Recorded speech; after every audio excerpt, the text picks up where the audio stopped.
आज आप आगे पढ़ांगा फिजिक्स के अंदर अपनी 8th यूनिट कौन सी है? एटम है। क्लियर है बात? एटम के अंदर सिर्फ ओनली अपने एक ही चीज़ लगा फिजिक्स के अंदर, वो क्या लगा? बोर को एटॉमिक मॉडल। ठीक है, क्लियर है बात? क्लियर है मतलब कि बोर को परमाणु मॉडल नहीं, वो एक ही अपने लगे यूज के अंदर।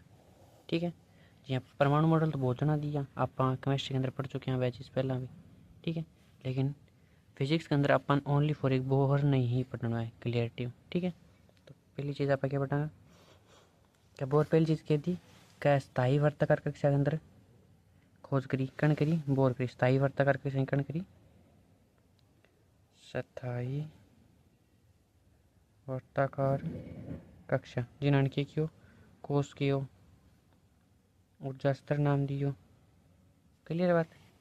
जियां कि 1 2 3 4 या फिर के एल एम एन ये चीज़ कण दी, बोर दी, कण दी सारों पहला बोर दी। क्लियर बात? कोई दिक्कत नहीं आता है? आगे देख अण 3 अभिग्राही दिया जाए केमिस्ट्री के अंदर भी पढ़ गया आज के आप अब 8वीं वर्ड अभिग्रहित। क्लियर? अभिग्रहित दिया 3। पहलो की हो, पहलो हो क्या एक तो अणक्यों के भी परमाणु है नहीं भी परमाणु सॉरी परमाणु के अंदर इलेक्ट्रॉन में वर्ताकार कक्षा के अंदर चक्कर लगा, वर्ताकार कक्षा कोश या कक्षा की हो सॉरी कोश या ऊर्जा स्तर की हो जिनके एलम या 1 2 3 4 लिखियो। ठीक है, इन अंदर यदि इलेक्ट्रॉन चक्कर काटने आ रही है तो भी इलेक्ट्रॉन स्थायी क्यों करे? ठीक है, अभी चक्कर काट तो वो नाभि के अंदर क्यों कौन गिरे या फिर वो उच्च ऊर्जा के समय क्यों कौन जाए, मतलब इन ऊर्जा मिलन कट लागी। तो अण बताइयो क्या अभिकेंद्रीय बल अंदर लागू हुआ है, बिन कारण किया है इलेक्ट्रॉन स्थायी है। क्लियर है बात? दूसरी अण की बात की, दूसरी अण बात की क्या इलेक्ट्रॉन भी कक्षा में अंदर घूर्णन कर सके जिंगो कोणीय समय NH/2 को पूर्ण गुण हो जाए, यानी कि MVR की होना चाहिए NH/2 होना चाहिए, कोणीय समय किंग बराबर होना चाहिए H/2 को पूर्ण गुण यानी कि NH/2। क्लियर है बात? दो चीज़ कह दी। और 3 नंबर चीज़ की बात की, 3 नंबर आ बात कही कि जिको ऊर्जा अंतराल होगा नहीं, ऊर्जा अंतराल वो क्यों होना चाहिए Hμ के बराबर होना चाहिए। क्लियर है? 3 बात होगी। अब आप एक एक पढ़ना। क्लियर? पहली चीज़ की बल की। ठीक है, तो यानी कि MV/r ओके हो गया। अब अभिकेंद्रीय बल किंग बराबर होगा आगे इलेक्ट्रॉन बल, यानी कि इलेक्ट्रॉन का बल के Z E.E बट्टे RN²।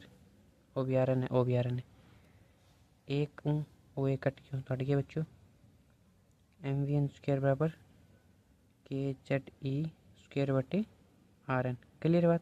हो गया पहला अभिग्रहित। ठीक है, आसमीकरण याद रखनी है बेसिकली, रेवा तो ठीक है ना रेवा तो ठीक है। क्लियर बात? आड़ता ही जिसके अंदर M की है इलेक्ट्रॉन का द्रव्यमान, V की है वेग, K की है वही मात्रक +9। ठीक है, न्यूटन मीटर स्क्वायर बटे कूलम्ब स्क्वायर। क्लियर? याद आ गया? बल कोई है वो 8 बल देख के Q1 Q2 Q1 की है ZE और Q2 की है E है बट्टे R² NR²। क्लियर है बात? कूलम्ब का नियम याद आ गया? वही बल है वो बल किस बल के बराबर है? अभिकेंद्रीय बल के बराबर है। क्लियर है? वो पहला अभिग्रहित।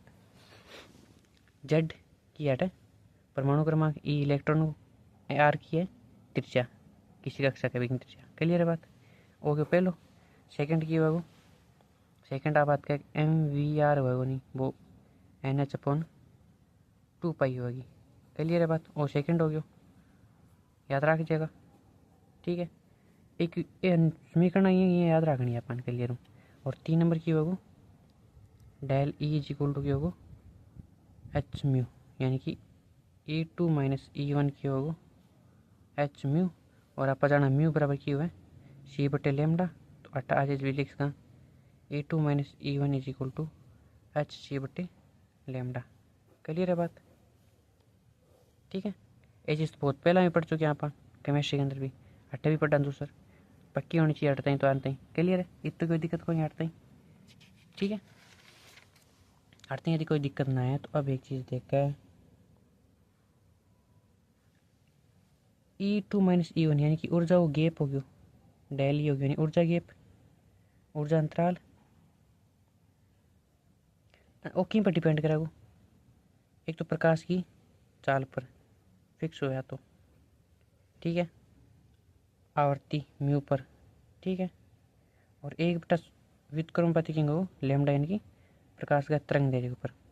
जितो ज़्यादा प्रकाश को तरंग दैर्घ्य को ऊर्जा अंतराल बीती कम होगी। जियां लाल रंग को प्रकाश को तरंग दैर्घ्य सारू ज़्यादा है, लाल रंग को तरंग दैर्घ्य सारू ज़्यादा है, तो लाल रंग को ऊर्जा अंतराल कितो होगो सारू कम होगो।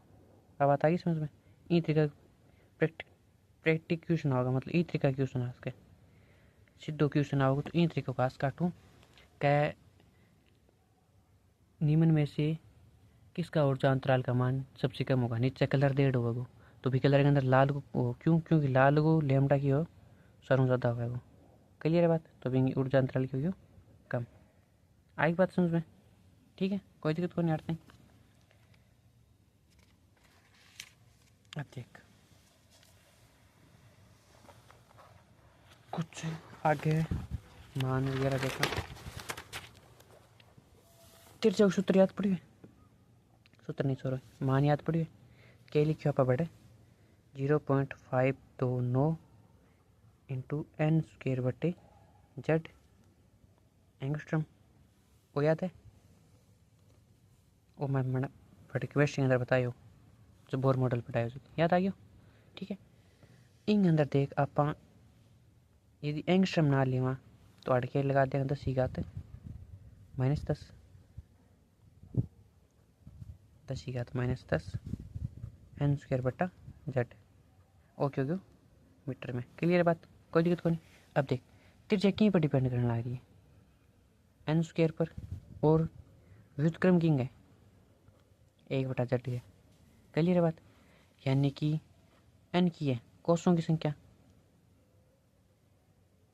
कोषों की संख्या, z अट की है परमाणु क्रमांक। आई बात समझ में? यानी कि n कद बढ़ेगा जब कोसाइन संख्या बढ़ेगी। क्लियर है बात? n कद बढ़ेगा जब कोसाइन संख्या बढ़ेगी, यानी कि n को मान यदि 1 है तो आर एन की तो जीवो 1 अनुपात में आ जाएगा। ठीक है, 1 में आओगे। यदि n को मान 2 है तो आर की तो जीवो 4 गुना बढ़ जाएगा। ठीक है, यदि n बराबर 3 है तो आर गुना की तो जीवो 9 अनुपात में हो जाएगा। क्लियर बात? आई बात समझ में? और यदि जेड को मान बढ़ेगा, जेड को मान बढ़ेगा तो आर एन का मान में थोड़ा सी कमी आओगी। क्लियर बात? लेकिन आज चीज़ हुआ कौन नहीं, क्यों? क्योंकि बेसिकली बोर मॉडल नहीं, बोर मॉडल वो टोटल को टोटल क्या पर डिपेंड है, सारो बोर मॉडल जिंगे भाई तम कोष के अंदर एक इलेक्ट्रॉन हो तो है एक इलेक्ट्रॉन, जी कि स्पेसिफिक हाइड्रोजन है, हीलियम प्लस और लिथियम +2, तीन ही परमाणुओं पर बोर मॉडल लागू है और किसा पर हुआ कौन है।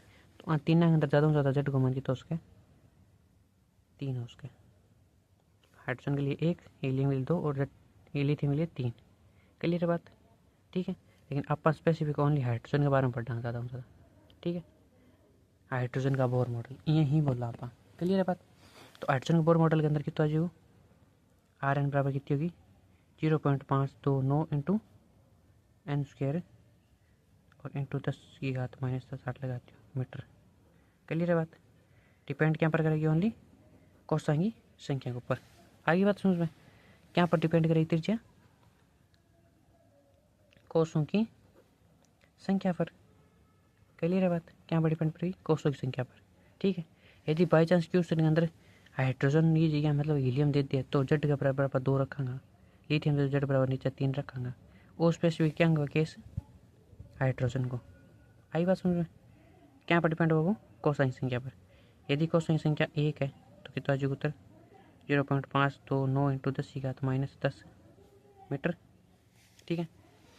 यदि एन की बात एन को मान है ये एन को मान यदि 2 आ जाए तो कितना आ जाएगा अपना उत्तर 0.529 इंटू 10⁻10 गुणा में 4 एन स्क्वायर का मान 4 इस तरीके आगे बढ़ते जाओ 9 हो जाएगो फिर 16 हो जाएगो 25 हो जाएगो। क्लियर है बात आई बात समझ में। जिया कोसाइन संख्या बढ़ेगी एन का मान भी यहाँ बढ़ता जाएगा सॉरी आर एन का मान भी यहाँ बढ़ता जाएगा। त्रिज्या कंप्लीट होगी त्रिज्या कंप्लीट। अब आप क्या पढ़ाएंगे चाल। अब स्पेसिफिक आप क्या पढ़ाएंगे चाल यानी कि इलेक्ट्रॉन को वेग। क्लियर बात वेग पढ़ा देख आप सूत्र जाना प्लेयर भी पढ़ चुके क्यों बाबू 2.18 इंटू 10⁻6 जेड बटे एन मीटर प्रति सेकंड हो गया मात्रक। वो सूत्र आप पीछे भी बताया केमिस्ट्री के अंदर भी। अब फिर बताऊँ क्लियर है सूत्र आ गया क्या पर डिपेंड करेगा जेड पर और एन पर। लेकिन अट्ठे उल्टो हो जाएगो अट्ठे उल्टो क्यों हो जाएगो का वी एन यानी वी एन वो जेड का तो समानुपाती है लेकिन एन का व्युत्क्रमानुपाती है एन की व्युत्क्रमानुपाती। यानी यदि आप स्पेसिफिक हाइड्रोजन है पढ़ांगा तो हाइड्रोजन के अंदर जेड बराबर तो 1 आ गया हो कोई चेंज को नहीं होगा। लेकिन यदि जेड को मतलब कोसों की संख्या बढ़ेगी नहीं आगे कोसों की संख्या बढ़ेगी तो इलेक्ट्रॉन को वेग की होगा वेग में कमी होगी। आई बात समझ में। कोसों की संख्या बढ़ है तो त्रिज्या तो बढ़ है ठीक है लेकिन वेग में कमी होगी इलेक्ट्रॉन के। क्यों क्योंकि इलेक्ट्रॉन को जो वेग होगा नहीं वी एन मान लो ठीक है तो वो की होगा 1/n यानी कि एन यानी कि कोसाइन संख्या का व्युत्क्रम होगा। क्लियर है बात। जैसे कि v1 बराबर तो गयो 1.18 इंटू 10⁻6 मीटर प्रति सेकंड। क्लियर बात। यदि वी जी यहाँ पर 2 लिखा तो कितना चाहिए 1.09 इंटू 10⁻6 मीटर प्रति सेकंड इंग बाद हो गयो। वी बराबर 3 लिखा तो कितना चाहिए 0.71 इंटू 10⁻6 मीटर प्रति सेकंड। क्लियर बात आई बात समझ में। यानी कि जी एन बढ़ा को पी वी एन घट तो जाओ। क्लियर है। अब आप पढ़ा अन्य विवक्षा के अंदर आवर्तकाल क्या पढ़ांगा आवर्तकाल ठीक है आवर्तकाल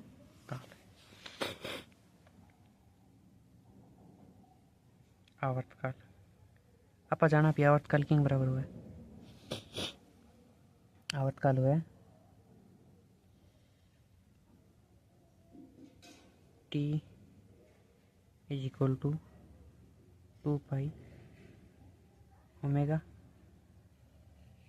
या ओमेगा नहीं सॉरी एन हो 2 पाई एन आवर्त बोर मॉडल की एन विवक्षा के अंदर आवर्तकाल होगा ई तरीका देख 2 पाई आर एन बटे वी एन ओ होगा। क्लियर है बात 2 पाई आर एन बटे वी एन ठीक है। आपने आर एन को मान या वी एन को मान भी अपन दोनों मान तो आप लिखते हैं 2 पाई आर एन को मान कितना है अपने 0.529 इंटू 10⁻−10 इंटू एन स्क्वायर बटे जेड बटे ओके मीटर में 2.18 इंटू 10⁻6 गुणा जेड बटे एन ओके मीटर प्रति सेकंड में। क्लियर है बात कोई दिक्कत कौन टी बराबर 2 पाई हमको मान आ गयो एक स्पेसिफिक मान कट जाओ ठीक है इंग मान आ जाओ टोटल संख्या को काट पाट के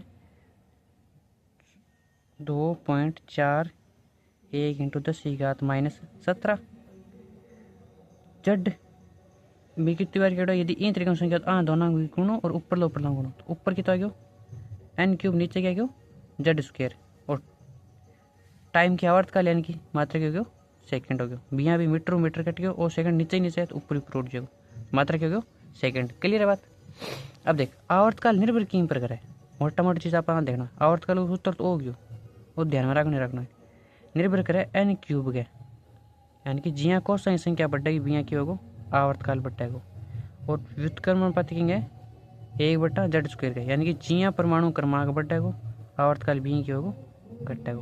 क्लियर बात आई हटते हैं समझ में। जिया देख, यदि n बराबर आप एक लियो तो आवर्तकाल की तो जगो एक अनुपात में, यदि n बराबर आप लियो दो तो आवर्तकाल की तो जगो 8 अनुपात में। क्लियर है। यदि n बराबर आप लियो 3 तो होगी तो जगो 27 अनुपात में। क्लियर है। यानी कि यदि कोसों की संख्या बढ़ेगी,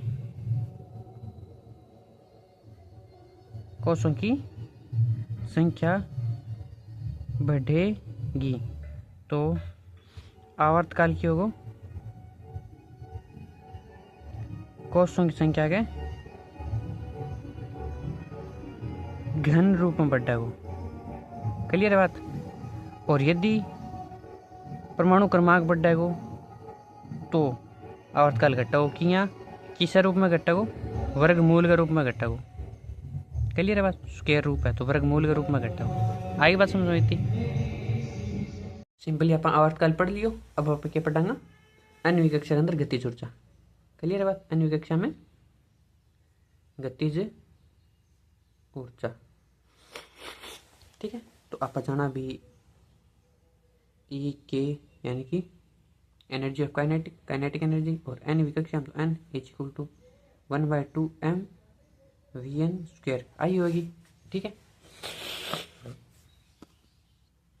ठीक है। अब आठ मान रखा 1/2 m VN को मान की होगो, VN को मान आप पीछे निकाले हो कटाई की हो VN और बेसिकली डायरेक्ट निकाल रखे हैं, लेकिन यदि आप 8 VN निकाला इस जगह पर VN निकाला तो अपन एक मान मिल जाएगा। क्लियर है बात। VN स्क्वायर में मान के मिल जाएगा के जेड ई स्क्वायर बट्टे RN। क्लियर है बात। ओ मिल जाएगा अपन ओ याद रहे हो तो ठीक है, ना रहे हो तो ठीक है, कोई दिक्कत को नहीं।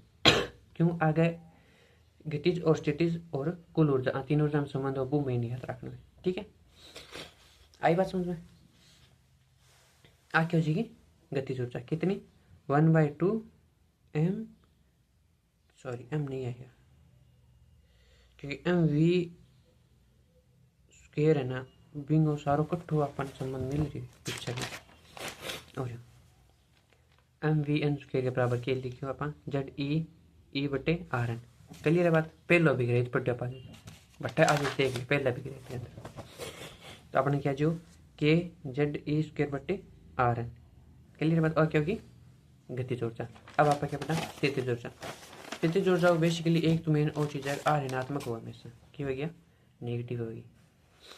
और इनका मान क्या होगा PEN या फिर यहाँ लिखते हो EPN potential energy of n कक्षा वो k Z e square upon RN। Clear है बात। और होगी हमेशा नेगेटिव में। क्लियर है।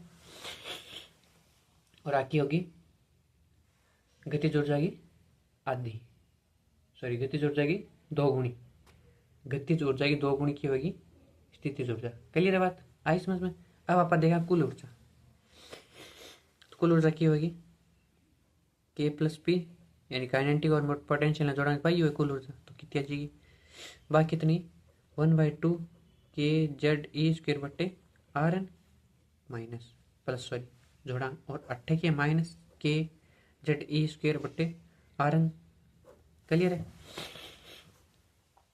8 आधो है 8 पूरा है, पूरा में आधो गयो तो आधो बच्चो, माइनस को ज्यादा तो माइनस को बच्चो 1/2 के जेड ई स्क्वायर बट्टे RN। क्लियर है बात। आओगी माइनस की कुल ऊर्जा, कुल ऊर्जा मान के तो होगा माइनस के अंदर होगा, गतिज ऊर्जा मान के प्लस में होगा, स्थितिज ऊर्जा मान के माइनस के अंदर होगा। अब एक चीज देख गतिज ऊर्जा स्थितिज ऊर्जा मंत्र की है, गतिज ऊर्जा स्थितिज ऊर्जा मंत्र की है ओनली फॉर निशान के अंदर है। माइनस आ गया तो बाकी बन गई कुल ऊर्जा बन गई, और यदि प्लस है तो बाकी बन गई गतिज ऊर्जा बन गई। देख गतिज ऊर्जा बराबर क्यों जो माइनस कुल ऊर्जा। क्लियर है बात। आई बात समझ में। दूसरी बात ऐसी चीज याद रखनी गतिज ऊर्जा बराबर क्या हो जाएगा 1/2 स्थितिज ऊर्जा -1/2 स्थितिज ऊर्जा। क्लियर है? देख लगाए देख आए स्थितिज ऊर्जा इन अंदर 1/2 लगा दी और माइनस को गुणो कर दी, माइनस माइनस प्लस हो जाएगी और 1/2 करेंगे तो क्या चाहिए 1/2 के जेड ई स्क्वायर बटे आर एन आ की है गतिज ऊर्जा ही है। आगे बात समझ में? कोई दिक्कत नहीं। अब आप पकड़ना भी एन कक्षा के अंदर की स्थितिज ऊर्जा तो बाकी आ चाहिए -1/2 सॉरी -1/2 नहीं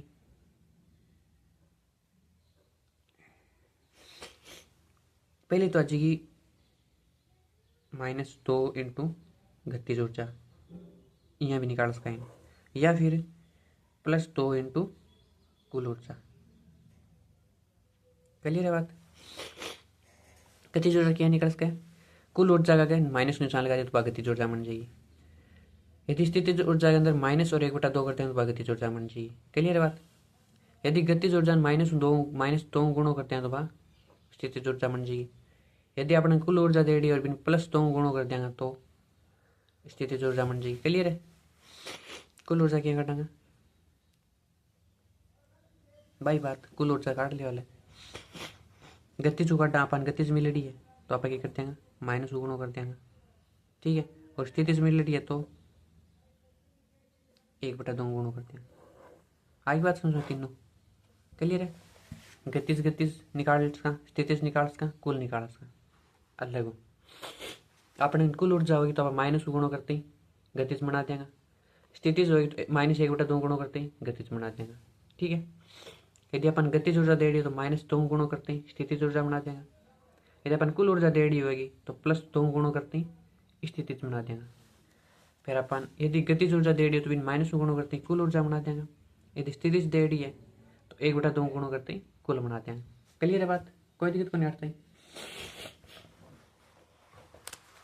अब देख EN बराबर आपने कितना है कुल ऊर्जा आपने मान आएगी तो 1/2 माइनस को k Z e square upon r n. Clear है बात? अब इनको मान रखेंगे टोटल के को मान रख देंगे जेड को मान ई को मान एन को मान आर एन को मान रख के अपन एक लास्ट फाइनल उत्तर होगा वो कितना होगा जो अपना पहला भी पढ़ चुके हैं -13.6 इंटू जेड स्क्वायर बटा n square electron volt. Clear है बात? आप अब केमिस्ट्री के अंदर पढ़ चुके हैं 8 भी इन डायरेक्ट याद करनी है। आई बात समझ में? अब निर्भरता EN की पर निर्भर करे जेड स्क्वायर का समानुपाती है और EN 1/n स्क्वायर का व्युत्क्रमानुपाती है। यानी कि यदि परमाणु क्रमांक बढ़ेगा तो एनर्जी बढ़ेगी, लेकिन यदि कोसाइन संख्या बढ़ेगी आप ऊपर नीचा होगा कोई भी परमाणु में तो एनर्जी की होगी डाउनफॉल होगी। यदि आप बायों दाएं किया बायों दाएं तो परमाणु क्रमांक बढ़ेगा तो एनर्जी बढ़ेगी। क्लियर है बात? ऊपर नीचा है तो कोसाइन संख्या बढ़ेगी, कोसाइन संख्या बढ़ेगी तो एनर्जी घटेगी। आई बात समझ में? कोई दिक्कत कौन है? अब आगे देख आगे जो आप एनर्जी गैप बनाए होनी एनर्जी गैप पढ़ लो ऊर्जा अंतराल ऊर्जा पढ़ लिया ऊर्जा अंतराल पढ़ा अपन यानी कि डेल ई बराबर E2 माइनस E1 यानी कि एच म्यू या फिर Hc/λ वो पढ़ लिया पहला। ठीक है? अब बोर मोटर हाइड्रोजन की कल्पना करी नहीं हाइड्रोजन बनाए जो 8 एक चीज दियो क्या ये तो सही है चलो यही है वो H को मान निश्चित है C को मान फिक्स है। ठीक है? H को मान प्लांक नहीं है तक है फिक्स है। ठीक है? और C प्रकाश की प्रकाश को वेग है फिक्स है तो 1/λ की होगी तो 1/λ उस उत्तर दियो RZ square into N1 square minus 1/N2 square. Clear है बात? ओ दियो 1/λ1। क्लियर है? जेड एंड 8 काटती हूँ क्यों 8 ओनली हाइड्रोजन खातर लियो तो हाइड्रोजन के लिए जेड बराबर 1 हुआ जेड बराबर 1 हुआ तो 8 काट दियो तो 8 अपना 1 बटा लेमडा की बन गयो are 1/n1² minus n2²। Clear है? आई कोई चीज़ समझ, कोई दिक्कत कोई नहीं, आई चीज़ सारी समझ। अब आपा क्या निकाला, डेल ई निकाला, तो डेल ई क्या निकाला इसका एच सी बट्टे लेमडा 1/लेमडा मान कितना है वो सारो।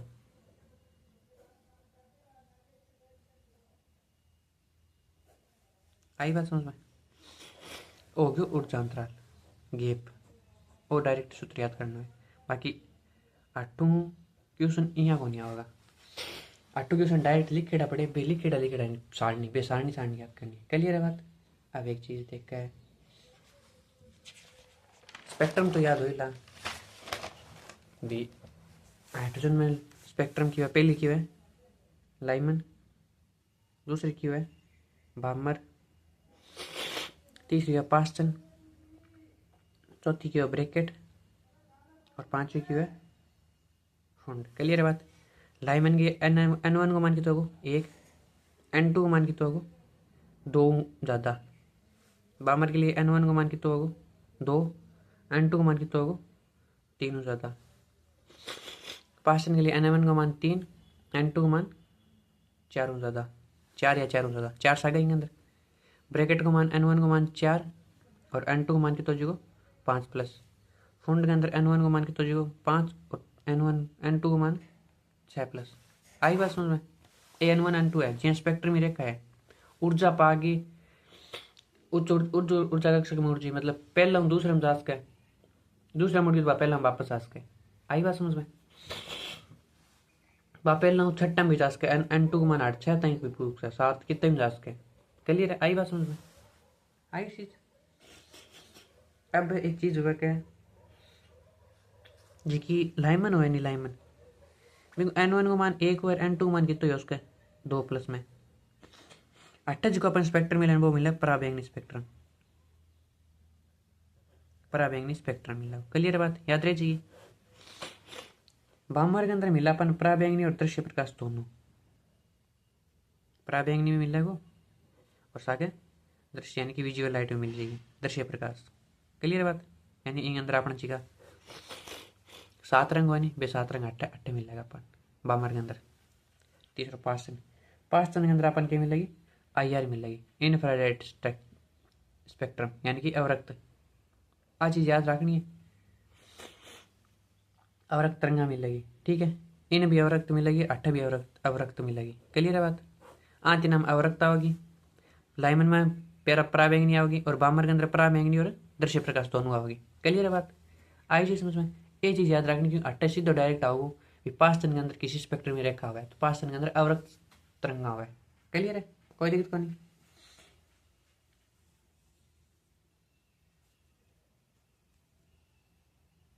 अब देख कोई भी रेखा है, कोई भी मतलब इलेक्ट्रॉन है, वो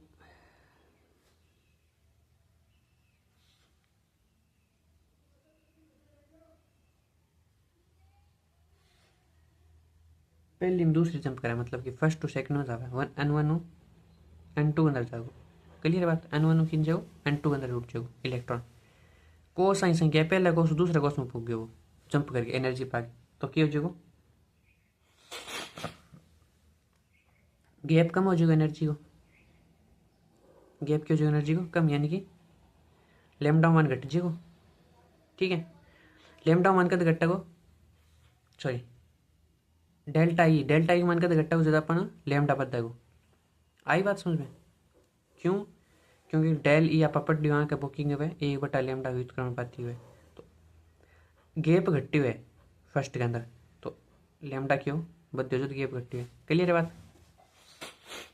यदि अपने हुआ n1 1 और n2 बराबर इन्फिनिटी कितनी है उसका एक ज़्यादा हूँ ज़्यादा यानी कि 8 क्या हो जाएगा 8 ऊर्जा हो गैप ज़्यादा बढ़ गई यानी n1 हो बामर लाइमन होनी इलेक्ट्रॉन जागे रे अनंत अनंत पर जाए बैठे हुए अनंत कोस में जाए बैठे गैप ज़्यादा बढ़ गयो, गैप बढ़ गयो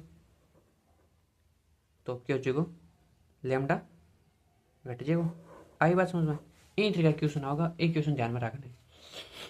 N1 N2 को मान दे देगा और पूछा भी न्यून में से किसका लेमडा अधिक होगा किसका लेमडा ज़्यादा होगा, तो अपन देखना पड़ेगा यदि गैप बढ़ने लाग रहा है दोनों बीच को तो क्यों लेमडा घट जाएगा, यदि गैप कम है तो लेमडा बढ़ जाएगा। क्लियर है बात, आई बात समझ में, कोई दिक्कत नहीं आता है।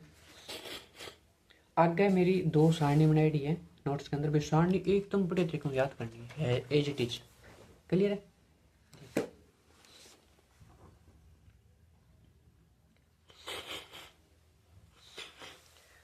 पहली श्रेणी है लाइमन, फिक्स है N1 का मान तो एक ही होगा, N2 मान कितना ही हो उसके दो लेकिन अनंत ही जिसके अंदर पहली रेखा होगी पहली रेखा जिसके अंदर लैम्डा क्या होगा अधिकतम होगा बट्टा N2 मान कितना होगा दो, दूसरी रेखा लिए तीन, लेकिन लैम्डा मिनिमम का दो N2 की तो हो जाएगा इन्फिनिटी हो जाएगा। क्लियर है बात, लैम्डा की हो जाएगा इन्फिनिटी, सॉरी N2 की हो जाएगा इन्फिनिटी जब लैम्डा की हो जाएगा मिनिमम। क्लियर है बात, कोई दिक्कत को नहीं आता है। आगे देख, भामर के लिए N1 को मान कितना होगा दो, यदि भामर बढ़ा जाए तो आ चीज दिमाग मान चाहिए N1 बराबर दो होगा, N2 बराबर तीन हो ज़्यादा कितना ही उसके जिसके अंदर पहली रेखा में क्या होगा तीन, ठीक है, और पहली रेखा में यदि तीन है तो तीन हो तो मतलब गैप कम है दो और तीन को, तो लैम्डा क्या जो अधिकतम लिख रहा है मेरे लैम्डा मैक्स, और अंतिम के लिए क्या जो लैम्डा सॉरी N2 मान अनंत, N2 मान अनंत यानी गैप बढ़ गयो दो और अनंत के बीच को, तो लैम्डा क्या जो मिनिमम। क्लियर है बात, कोई दिक्कत नहीं आता है। इन तरीकों पास ना क्यों इन तरीकों ब्रैकेट और इन तरीकों फुंड है, ठीक है। फिर तरंग दे दिए अधिकतम और न्यूनतम को मान रखना। क्लियर है, लाइमन को अनुपात क्या होगा लैम्डा मैक्स और लैम्डा मिनिमम को 4:3, बामर को कितना होगा 9:5, पासन को कितना होगा 16:7, ब्रैकेट को 25:9 और फुंड को 36:11। क्या हो लैम्डा मैक्स बट्टे लैम्डा मिनी, डायरेक्ट क्वेश्चन पूछ उसका है लाइमन के लिए लैम्डा मैक्स बट्टे लैम्डा मिनी कितना होगा। क्लियर है बात, आई बात समझ में, क्लियर है बात, कोई दिक्कत को नहीं हटता है। लाइमन के लिए डायरेक्ट क्वेश्चन पूछा है डायरेक्ट भी लैम्डा मैक्स और लैम्डा मिनिमम का अनुपात क्या होगा, अधिकतम तरंग दैर्ध्य व न्यूनतम तरंग दैर्ध्य का अनुपात क्या होगा जब हाइड्रोजन श्रेणी लाइमन हो, स्पेक्ट्रम श्रेणी लाइमन हो, लाइमन के कितना होगा 4:3, बामर के लिए 9:5, पास्टन के लिए 16:7, ब्रैकेट के लिए 25:9, फुंड के लिए 36:11। देख अब एक चीज कॉमन देख 4:3 है, आगलो क्या निकला को 4 है, दो की स्क्वायर 4 है तो आगलो करते 3 की स्क्वायर 9, 9 और 3 को अगलो सम क्या होगा 5, फिर अगली स्क्वायर क्या होगी 16, 4 चौक 16, 16 आ गयो 8 5 तो 8 क्या जो 2 7, 16 में आगे की हुआ 25 स्क्वायर में क्योंकि 5 की घात 25 हुआ है 5 25, ठीक है, 2 दूनी 4, 3 तिया 9, 4 चौक 16, 5 5 25, छिकू छिकू 36। क्लियर है बात, लाइमन याद रहे लाइमन बामर पास्टन ब्रैकेट फुंड 5 है, एक स्टार्ट होने को दो स्टार्ट होने में 2 दूनी 4, 3 तिया 9, 4 चौक 16, 5 5 25, छिकू छिकू 36, यानी फुंड के लिए पहले अनुपात की 36, फिर 3 5 7 9 11, दो दो अनुपात आ गया इन तरीके में याद रह जाएगी, मतलब कि पहली रेखा कितनी होगी 4:3 बामर के लिए लाइमन के लिए, बामर के लिए कितनी होगी 9:5, पास्टन के लिए कितनी हो जाएगी 16:7, ब्रैकेट के लिए कितनी हो जाएगी 25:9 और फुंड के लिए कितनी हो जाएगी 36:11। आई बात समझ में, याद रहे जी, कोई दिक्कत को नहीं आता है बस।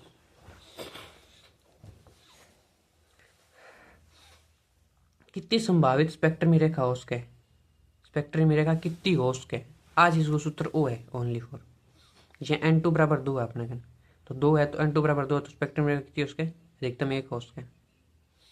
चलिए बात n ब्रैकेट n-1/2, आई बात समझ में, स्पेक्ट्रमी रेखा अपने कन दो ही है, दो स्पेक्ट्रमी रेखा है तो अधिकतम कितना उसके को स्पेक्ट्रम की संख्या कितनी हो जाएगी, सॉरी N2 माना अपने दो है तो अधिकतम कितना हो जाएगा 1। देख ये है ऊर्जा अंतराल जी N1 N2 N3 N4 N5 infinity है और N2 N3 N4 N5 यहाँ स्पेक्ट्रम इलेक्ट्रॉन 8 है। पहला मजाज का है, दूसरा मजाज का है, तीसरा मजाज का, सॉरी तीसरा मजाज का है, 8 चौथा मजाज का है। क्लियर है बात? कोई दिक्कत को नहीं। वापस भी यहीं आओ, सीधो पहला अभ्यास का है, दूसरा अभ्यास का है, तीसरा अभ्यास का, 5वां चौथा अभ्यास का, इन तरीके से व्याख्या होगी। याद है? कोई दिक्कत को नहीं। एक खातर अपन ये निकालना है कि स्पेक्ट्रम में रेखा की संख्या कितनी है उसका। यदि अपन n दे दें डायरेक्ट n भी इतो n है, यानी n दे दिए तो n आप क्या निकाल सका, स्पेक्ट्रम में रेखा की संख्या काट सका। तो n bracket n minus 1/2। Clear है बात? कोई दिक्कत को नहीं आते। जी हाँ, n बराबर अपन 3 दे दियो तो 3 आठ रख दें, 3 आठ रख 3 माइनस 1 2 और 12 3 बटे 3 दूनी 6, 6/2 यानी कि 3। 4 दियो तो 4 माइनस 1 यानी 3, 12 4 पड़ो 4 3 12, 12/2 यानी 6 आ गयो। क्लियर है बात? अब एक क्वेश्चन देख इस तरीके को, यदि परमाणु में एक इलेक्ट्रॉन मूल अवस्था से यानी n बराबर 1, n1 बराबर की तो है 1 मूल अवस्था बा होगी, किसी उच्च कक्षा में संक्रमण करता है, उच्च कक्षा में संक्रमण करता है तथा उस कक्षा में लौटते समय 6 स्पेक्ट्रम रेखा बना हुआ है। कितने स्पेक्ट्रम रेखा बना हुआ है? 6। उत्सर्जन करता है तो बताइए इस संक्रमण में n1 व n2 क्या है। n1 और n2 की है, n1 तो फिक्स है 1 है, और फिक्स है 1 है। n2 की है 6 कदम बना है तो 4 हो गए, n को मान 4 हो, यानी कि n1 को मान के तो जो 4 हो जो 6 बनने लायक 4 हो गया। प्रश्न क्या है? मूल अवस्था से किन्हीं उच्च अवस्था में संक्रमण करता है n2 बराबर की तो जो 4। क्लियर है बात? कोई दिक्कत को नहीं। 8 तक n2 बराबर 4 है। फिर ओके क्या इसमें ऊर्जा कितना होगा, ऊर्जा अंतराल कितना होगा। n1 को माना अपन 1 और n2 को माना अपन कितना है 4 है। आपा ऊर्जा क्या निकालना, ऊर्जा क्यों निकाला आपा E2 माइनस E1, ऊर्जा के पी काटा। ठीक है, और ई को माना अपन क्या पढ़ रहा क्यों -13.6 इंटू Z²/n² इलेक्ट्रॉन वोल्ट और पढ़ दियो। क्लियर है बात? हाइड्रोजन तो है ही है, जेड कोई दिक्कत को नहीं। अब आप n1 और n2 काटा, पहला देख E1 काटा, E1 की जगह -13.6 इंटू हाइड्रोजन के लिए जेड को मान 1 ही है, स्क्वायर 1 ही होगी, n को मान 1 है तो 1 ही होगी। क्लियर है बात? तो E1 कितना आ गया -13.6 इलेक्ट्रॉन वोल्ट, E1 को मान आ गया। अब आप काटा E2 काटा, E2 के लिए कितना जो -13.6 तो वही है जी Z² यानी कि हाइड्रोजन है तो 1 की स्क्वायर 1 ही है बट्टा n2 को मान कितना है 4, तो 4 चौक कितनी होगी 16 इलेक्ट्रॉन वोल्ट। क्लियर है? और इन कट कराना तो आपने उत्तर कितना होगा 0.85 इलेक्ट्रॉन वोल्ट नेगेटिव को। क्लियर है बात? 16 भाग देंगे 13.6 के अंदर। तो अब अपने क्या E1 E2 दोनों आ गया, तो आप गैप की काटांगा E2 माइनस E1। ठीक है, ऊर्जा अंतराल ही है तो यानी कि माइनस को 0.85 माइनस और माइनस को 13.6 इलेक्ट्रॉन वोल्ट, तो 8 कितना आ जाएगा माइनस माइनस और प्लस हो गया 13.6 मुँह आप तो घटा दी 0.85 कितना बच गया 12.75 बच गया इलेक्ट्रॉन वोल्ट। आ कितना गया एनर्जी ये पित्तो की बात। क्लियर है? इन तरीके क्वेश्चन होगा जो पहला अपन एनु मान अपन करना पड़ो फिर बढ़ो लेंथी हो जी थोड़ा सा। ठीक है, कोई दिक्कत को नहीं। अब वो कह इन क्वेश्चन के अंदर अवशोषित ऊर्जा की आवर्ती और तरंग दैर्घ्य काटो गए। आवर्ती और तरंग दैर्घ्य तो आप जाना क्या डेल ई हुए वो की बराबर हुए एच म्यू हुए। ठीक है, तो आप आवर्ती निकाल सका कि यहाँ क्या इंग बट्टा माइनस एच को भाग दे दिया, मतलब कि अपन कितना आयो 12.75 आयो बिंग बट्टा में इलेक्ट्रॉन वोल्ट बिंग बट्टा में अपन प्लाग नहीं तांग यानी 6.023 × 10⁻34 जूल को भाग दे देंगे। क्लियर है बात? वो अपन आवर्ती आ जाएगी और फिर क्या तरंग दैर्घ्य काटो तो आप जाना भी डेल ई बराबर की हुआ है एच म्यू भी हुआ और एच सी बट्टे लेमडा भी हुआ है। तो आप लेमडा को मान निकाल सका किन्ने लेमडा इन्हें ले जाओ और ई बट्टा में लियो तो लेमडा बराबर कितना हो एच सी बट्टा डेल ई या फिर एच सॉरी या फिर आ जाएगा एच सी बट्टा एच म्यू यानी कि इन बट जाएगा तो एच सी बट्टा म्यू वो भी क्या हो जाएगा लेमडा हो जाएगा। क्लियर है बात। क्यों? अब निश्चित आपन बेरो ये कि म्यू बराबर क्यों है सी बटा लेमडा बात, तो लेमडा बराबर कितना हो जाएगा सी बटा म्यू, लेमडा बराबर सी बटा म्यू। अब हम म्यू अठू निकाल लीजिए तो आप सी के भागों में म्यू को मान देते हैं तो अपने क्या जो तरंग दिया जो। क्लियर है बात, हो जाएगा क्वेश्चन।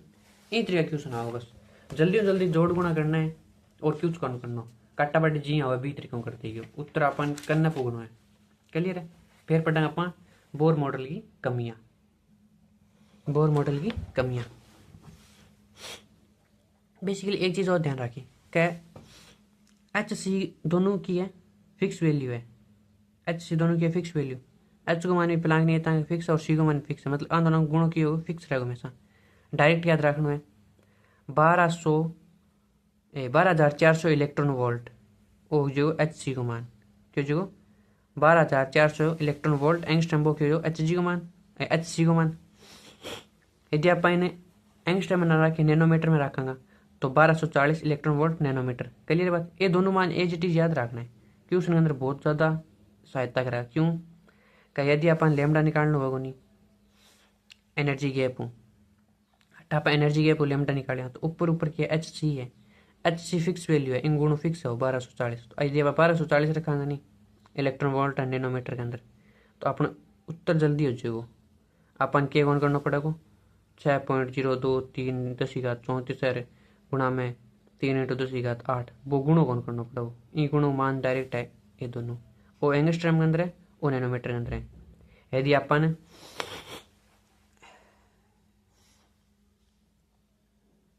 चल सीधी सी बात है एंगस्ट्रम में निकालना बढ़िया रहेगा। ऊपर लो मान याद रख ली नीचे ना रख नैनोमीटर को छोड़ दे नैनोमीटर में एंगस्ट्रम को याद रखना ओनली फॉर तक। ठीक है 12,400 इलेक्ट्रॉन वोल्ट एंगस्ट्रम याद रहिए कद लगाना है जब अपन लेमडा निकाला है। ठीक है या फिर लेमडा डेढ़ है एनर्जी निकाला है क्योंकि सूत्र के अंदर तो एच सी मान हट ही आओगे एक ही जगह में एक ही चीज़ में ई बराबर एच सी बटा लेमडा। अपन लेमडा देगी एनर्जी निकलो हुआ है तरंग देरी देगी एनर्जी का गैप तो अपन 8 ओ मान है तो ओ मान कितना रखेंगे 12,400 इलेक्ट्रॉन वोल्ट एंगस्ट्रम बटा लेमडा मान हट कितना ही है। क्लियर है बात। यदि लेमडा मान हटा एंगस्ट्रम में ना आए लेमडा मान हटा एंगस्ट्रम में ना देखिए मीटर में दे रखी है लेमडा मान। ठीक है मीटर में दे रखी है तो फिर अपन 8 एंगस्ट्रम बना ले के लिए होगा 1240 इलेक्ट्रॉन वोल्ट नैनो मीटर फिर बोले लेंगे फिर 8 लेमडा मान रख देंगे जो मीटर में हो। क्लियर है बात। आई बात समझ तो आप एनर्जी गैप काट देना। यदि अपन एनर्जी गैप 1.5 हो गए और अपन लेमडा पूछा तो लेमडा इली साइड ले जाऊँगा और एनर्जी गैपिंग बट्टा में लिया होगा। ठीक है तो 1240 इलेक्ट्रॉन वोल्ट नैनोमीटर बटा एनर्जी और बराबर लेमडा। क्लियर है बात। इन तरीकों न्यूमेरिकल सॉल्व हो जाएगा। अब देख बोर मॉडल की कमी क्वांटम प्रतिबंध यानी सेकंड परिकल्पना समझाने में नाकाम रहा, मतलब जिसको सेकंड परिकल्पना ही नहीं बस समझाने के अंदर नाकाम रहा। क्यों? क्योंकि only for Bohr model H helium plus और लिथियम प्लस 2 यानी कि ओनली फॉर वहाँ पर ही लागू हुए तत्व वहाँ पर जिसके अंदर अंतिम उपकोष के अंदर एक इलेक्ट्रॉन हो। क्लियर है बात। परंतु बहु इलेक्ट्रॉनिक परमाणु की व्याख्या कौन कर मतलब बहु इलेक्ट्रॉनिक परमाणु की व्याख्या कौन कर जैसे कि लिथियम की सीधी हीलियम की सीधी लिथियम प्लस की भी आज चीज़ें कौन कर सकते हो लिथियम +2 की करी हीलियम +1 की करी हाइड्रोजन की करी। क्लियर है। इस मॉडल द्वारा स्पेक्ट्रमी रेखाओं की तीव्रता को नहीं समझाई, मतलब स्पेक्ट्रमी रेखा की तीव्रता ही नहीं वह भी कौन बता सके बोर मॉडल। क्लियर है बात। कितनी तीव्रता स्पेक्ट्रम रेखा की। दूसरी बात आई बात समझ मारते हैं जिमान प्रभाव स्टाक प्रभाव बे चीज याद रहे जी बे चीज पहला ही। अब आप पटा आयन ऊर्जा आठों परमाणु के बाह्य कोश में उपस्थित इलेक्ट्रॉन को मुक्त करने हेतु आवश्यक ऊर्जा इलेक्ट्रॉन की अंत्यवी कक्षा में भेजने हेतु आवश्यक ऊर्जा आयन ऊर्जा कहलाती है। याद आयन ऊर्जा की है बाह्यतम कोश में एक इलेक्ट्रॉन निकालना चाहे वो निकाल के दूसरा दो चाहे वो निकाले उच्च ऊर्जा भेजो वही तो आयन ऊर्जा ही। क्लियर है बात। इलेक्ट्रॉन कक्षा में भारी ऊर्जा का ऋणात्मक मान उसी देख यदि आप भी एनर्जी ऊपर बेची जैसे स्पेक्ट्रम में रेखा एनर्जी आप ऊपर बेची ऊपर गए स्पेक्ट्रम बेची जैसे कि मूल अवस्था हूँ आप 5वां बेच दी। ठीक है तो बाकी होगी एनर्जी गैपिंग एनर्जी होगी बाय एनर्जी किंग बराबर होगी आयन ऊर्जा बराबर ही होगी। क्लियर है बात। ऋणात्मक के निशान के अंदर। क्लियर है बात। आई बात समझ में। यानी यदि N1 आप लें वहाँ हाइड्रोजन के लिए, सारी चीज़ हाइड्रोजन के लिए पढ़ना लगा, तो एनर्जी मान के तो आपने -13.6 इलेक्ट्रॉन वोल्ट बाई की हो जाएगी प्रथम आयनन एंथैल्पी। 2 लिए तो आप के लिए -3.4 इलेक्ट्रॉन वोल्ट बाई हो जाएगी द्वितीय आयनन एंथैल्पी। तीसरे में 1.5 इलेक्ट्रॉन वोल्ट बाई की हो जाएगी पॉजिटिव के अंदर आयनन एंथैल्पी। पॉजिटिव क्यों हो? क्योंकि ई एन आपने खुद नेगेटिव के अंदर है और आपा का भी आगे नेगेटिव अपन और लगाना है, तो बाकी हो जाएगी नेगेटिव नेगेटिव पॉजिटिव। क्लियर है बात? कोई दिक्कत को नहीं। आयनन एंथैल्पी की है, आयनन ऊर्जा की होगी सीधो पढ़ना, तो आप ये पढ़ना बाह्यतम कोश में इलेक्ट्रॉन ने निकालना। क्लियर है बात? तो बिन कितनी एनर्जी चाहिए। अट्ठा आप यहाँ पढ़ना बोर हाइड्रोजन के लिए इन इलेक्ट्रॉन ने उच्च कक्षा में भेजना, मतलब जिको मेन ही बिंगो भट्टू तो निकाल दियो, भट्टू निकालना तो एनर्जी चाहिएगी, भट्टू निकालना तो एनर्जी चाहिए और अपन उच्च में भेजांगे। तो अपन एक चीज़ तो पढ़ना लाग रही है कि जब आप उच्च में भेजेंगे यानी N1 और N2 आप लेके चला नहीं, N1 और N2 दोनों लेके चला, तो आप एनर्जी निकाला। ठीक है, एनर्जी की होगी EN बराबर -13.6 इलेक्ट्रॉन वोल्ट। क्लियर है बात? आ हो गए। आ की होगी मूल एनर्जी है, तो आ मूल एनर्जी है, तो यदि आई पॉजिटिव के अंदर होगी नहीं, आ पॉजिटिव के अंदर होगी तो आ की होगी प्रथम आयनन एंथैल्पी होगी। क्लियर है बात? हाइड्रोजन के लिए प्रथम आयनन एंथैल्पी माना हो गया। यदि आप N2 लेवा बराबर 2 लेवा, ठीक है, तो अपने एनर्जी की होगी N2 होगी -3.4 इलेक्ट्रॉन वोल्ट। ठीक है, तो अब आटा अपने एंथैल्पी कितनी हो जाएगी? एंथैल्पी हो जाएगी +3.4 इलेक्ट्रॉन वोल्ट। क्लियर है बात? कोई दिक्कत को नहीं। ये चीज़ें आटू याद करनी है। यदि इन एटम को यदि वो नोट्स क्लियर तरीके पढ़ नहीं होड़ा क्लास के सागे जम्मा इजी चैप्टर है, इन अंदर यदि 2 क्वेश्चन आओ 3 क्वेश्चन आओ तो सारा क्या होगा सही। क्लियर है? इनके थोड़ा बहुत क्वेश्चन है जियाँ कि अब देख ओ क्वेश्चन भट्टे काम आऊ जट्टा अपन ए सीध लिया कि मैं क्यों नहीं ये याद रखने कि इलेक्ट्रॉन को द्रव्यमान ने डबल कर दिया तो त्रिज्या पर के प्रभाव पड़ो। बेसिकली अपन त्रिज्या के पढ़ रखे हैं 0.529 इंटू n² बटा z पढ़ रखी है। ठीक है, लेकिन अट्ठा की है m दे दियो द्रव्यमान डबल करियो है, तो अट्ठा अपन स्टार्टिंग और जो सूत्र होनी वो सूत्र याद करना पड़ेगा। स्टार्टिंग RN को सूत्र ई तरीको, तो अट्ठा अपन जाना भी त्रिज्या की है व्युत्क्रम हुआ है द्रव्यमान। ठीक है, त्रिज्या की होगा व्युत्क्रम, यानी कि अगर m डबल हो है तो r की जगह 2 गुना m यदि डबल हो गयो, m डबल हो है, m डबल हो गयो मतलब m बढ़ गयो 2 गुना, m बढ़ गयो तो r की जगह घट जाएगो, तो कितना होगी तो 1/2 गुना घट जाएगो। क्लियर है बात? आई बात समझ में या कौन आई? m 2 गुना बढ़ गयो व्युत्क्रम है, तो r की जगह 2 गुना की जगह घट जाएगो। 2 गुना घटने का मतलब क्या? 1/2 गुना। आई बात समझ में? m 2 गुना बढ़ी हुआ है, m 2 गुना बढ़ गयो तो वो व्युत्क्रम तो RN की हो जाएगो 2 गुना घटेगो, 2 गुना घटने को मान के हो जाएगो 1/2 गुना। क्लियर है बात? आगे सारा क्वेश्चन है जमा इजी जीवेगा, आराम करके देखिए, ना हो तो मन पूछ। ठीक है, आओ ये अपनी एटम